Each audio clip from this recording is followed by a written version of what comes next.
سلام على عباده الذين اصطفى أما بعد فأعوذ بالله من الشيطان الرجيم بسم الله الرحمن الرحيم واعتصموا بحبل الله جميعا ولا تفرقوا وقال رسول الله صلى الله عليه وسلم تبرك بالقرآن فإنه كلام الله وخرج منه أو كما قال عليه الصلاة والسلام۔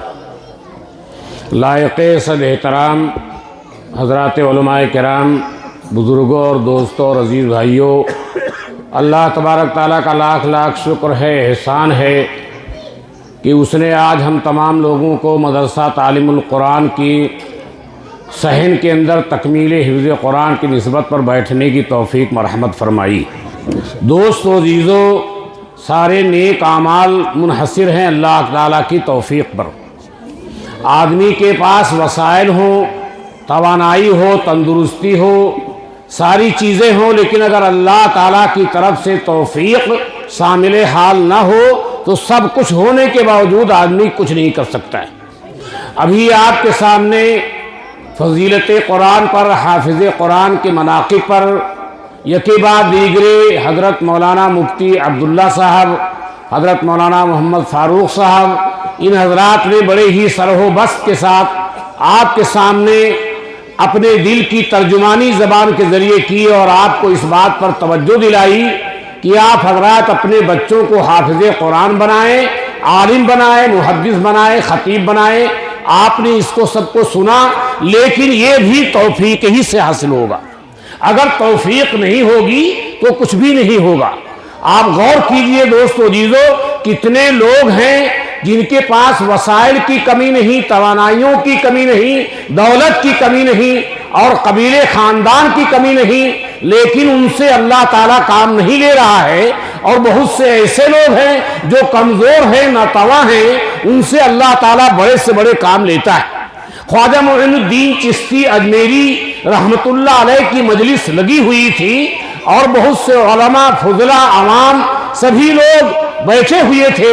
ایک شخص آیا اور اس نے پریشانی کے عالم میں کہا کہ حضرت ذہن میں ایک اشکال پیدا ہوتا ہے، تصفی نہیں ہو رہی ہے، پریشانی کا عالم ہے، آپ بتائیں۔ تو کہا بتاؤ کیا پریشانی ہے؟ تو اس نے کہا کہ اللہ کے رضا کی اور قرب کی کیا علامت ہوگی، ذرا اس کو آپ بتا دیجئے کہ اللہ کیسے راضی ہو جائے گا، اللہ کس سے راضی ہے اور کس سے ناراض ہے، آپ اس کو بتائیے۔ تو خواجہ اجمیری رحمت اللہ علیہ نے سر جھکایا، اس کے بعد فرمانے لگے کہ نیک عمل کی توفیق مل جائے، یہ علامت ہے کہ اللہ راضی، یہ علامت ہے کہ اللہ راضی۔ آدمی مسجد میں چلا جائے، مدرسے میں چلا جائے، علماء کا اکرام کرے، حفاظ کو احترام کی نگاہ سے دیکھے، یہ اس بات کی علامت ہے کہ اللہ نے اس کو توفیق دی۔ حضرت مولانا اعزاز علی صاحب رحمت اللہ علیہ فرماتے ہیں توفیق ملے گی کلہن کے ذریعے، توفیق ملے گی طرب کے ذریعے، توفیق ملے گی رونے کے ذریعے، توفیق ملے گی آہو بکا کے ذریعے۔ اور جب توفیق مل جائے گی دوستو عزیزو تو اللہ تبارک تعالیٰ کے ہاں اس کا بہت بڑا مقام ہو جائے گا۔ یہ اللہ کا کلام ہے۔ ابھی آپ حضرات نے ان دونوں عالموں سے سنا کہ اللہ تعالیٰ اسی قرآن کے ذریعے قوموں کو بلند کرتا ہے اور اسی قرآن کے ذریعے اللہ تعالیٰ دوسروں کو ذلیل کرتا ہے، بلند ان کو کرتا ہے جو اس کتاب کا احترام کرتے ہیں، اس قرآن کی تلاوت کرتے ہیں اور قرآن کے پڑھنے والوں سے محبت کرتے ہیں، اللہ ان کو بلند کرتا ہے، اور جو ان کی توہین کرتے ہیں اللہ اس کو ذلیل و رسوا کرتا ہے۔ آپ غور کیجئے کہ سلام بن جبیر ایک یہودی بہت بڑا تاجر، مکے کا رہنے والا، وہ شام کو گیا، شام تجارت کی منڈی سمجھی جاتی تھی، وہاں پر اس نے سامان خریدا اور آ کر کے مدینے کی منڈی میں لایا، ایک غلام کو بھی لایا۔ وہ غلام نہ شکل کا، نہ عقل کا، نہ جسم کا، ایک ہڈی کا وہ ڈھانچہ تھا، لیکن اس کا مالک بڑی قیمت لے رہا تھا۔ اس نے اس کو بھی خرید لیا کہ جا کر مجھ کو کچھ نفع مل ہی جائے گا۔ وہ مدینے پاک کے شہر میں آیا اور منڈی میں اپنا سامان رکھا، ہاتھوں ہاتھ لوگوں نے لے لیا اور اس کو بہت نفع ہوا، لیکن یہ غلام وہیں پر کھڑا تھا، اس کو کوئی خریدنا نہیں چاہتا تھا۔ سلام بن جبیر نے کہا تمہاری وجہ سے میں مکہ نہیں جا پاؤں گا، تمہارا کوئی خریدار آئے اور تم کو لے جائے، تم یہیں پر کھڑے رہو۔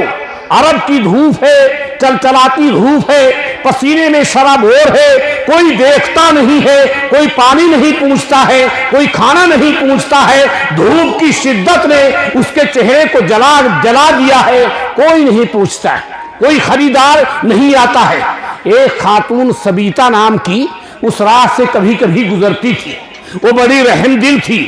ایک دن دیکھا، 2 دن دیکھا، تیسرے دن اس نے کہا کہ اس کو کوئی پوچھتا نہیں ہے، اس کا کوئی وقار نہیں ہے، تو سلام بن جبیر سے کہا میرے ہاتھ اس کو بیچ لو۔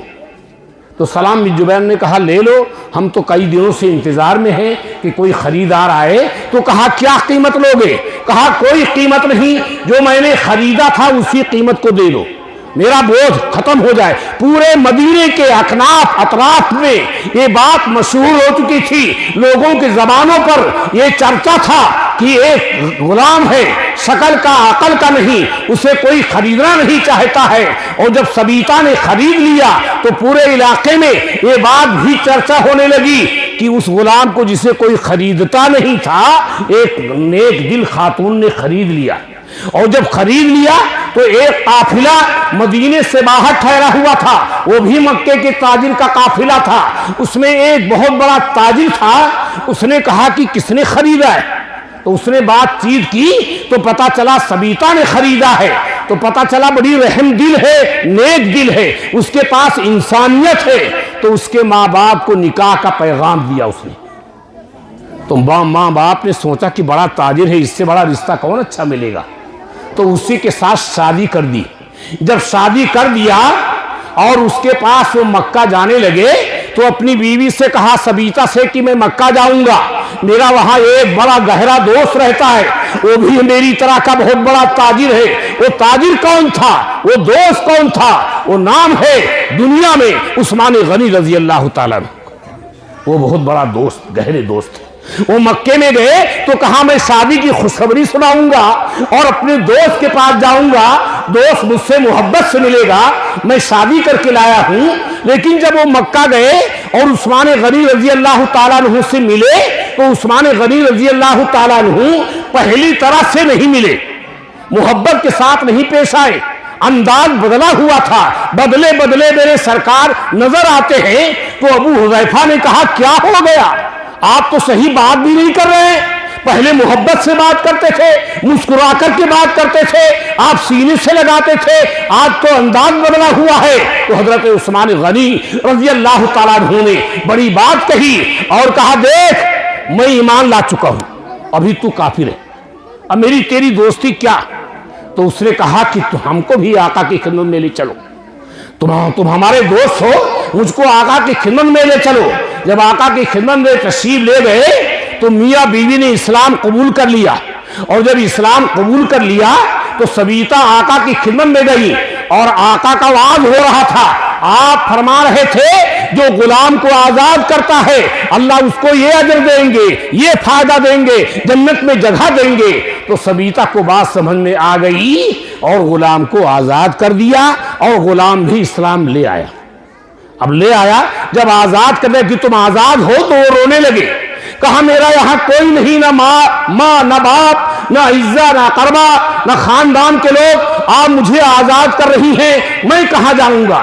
تو کہا آزاد کرنے کے بعد تم اپنے ارادے کے مالک ہو جاؤ گے اور جو تمہارا مسئلہ ہوگا ہم حل کریں گے۔ تو کہا تم کیا چاہتے ہو؟ جو چاہو گے میں اس کا انتظام کر دوں گا۔ تو کہا میں قرآن پڑھوں گا، آقا کی خدمت میں مجھے لے چلو۔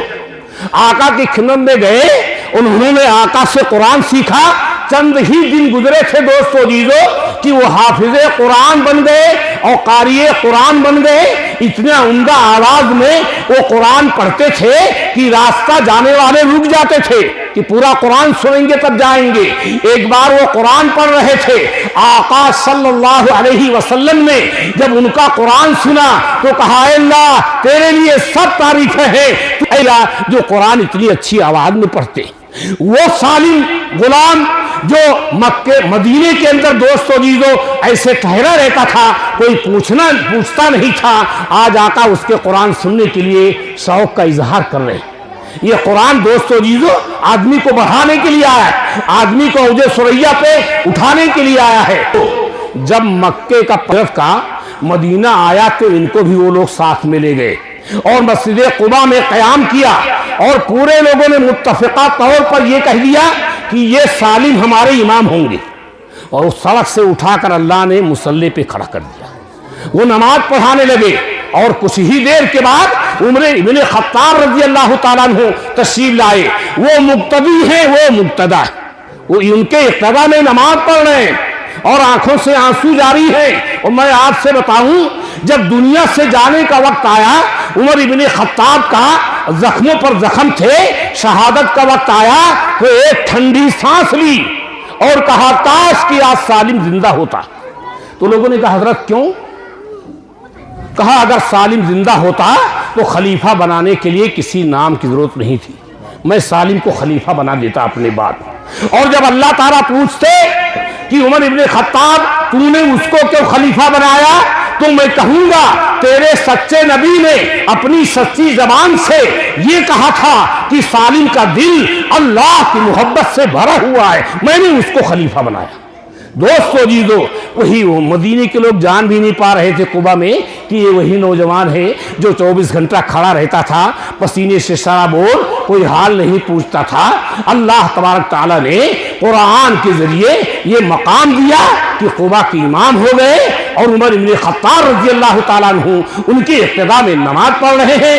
اس لیے دوستو عزیزو، ہماری زندگی لباس سے نہیں ہے، ہماری زندگی دولت سے نہیں ہے، ہماری زندگی منصب سے نہیں ہے، ہماری زندگی نہیں ہے، ہماری زندگی اچھی اچھی گاڑیوں سے زندگی ہے تو کتاب اللہ سے ہے، رسول اللہ سے ہماری زندگی، اور اس کے علاوہ کوئی زندگی نہیں۔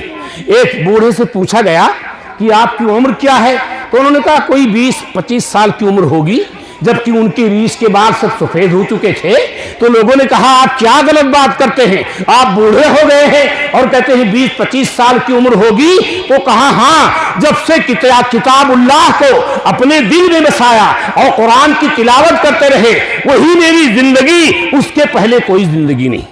اس لیے دوستو عزیزو، مدرسے والوں سے، علماء سے، حفاظ سے محبت کا ثبوت دیجئے۔ اللہ تبارک تعالیٰ آپ کو اور ہم کو سب کو توفیق عطا فرمائے۔ وآخر دعوانا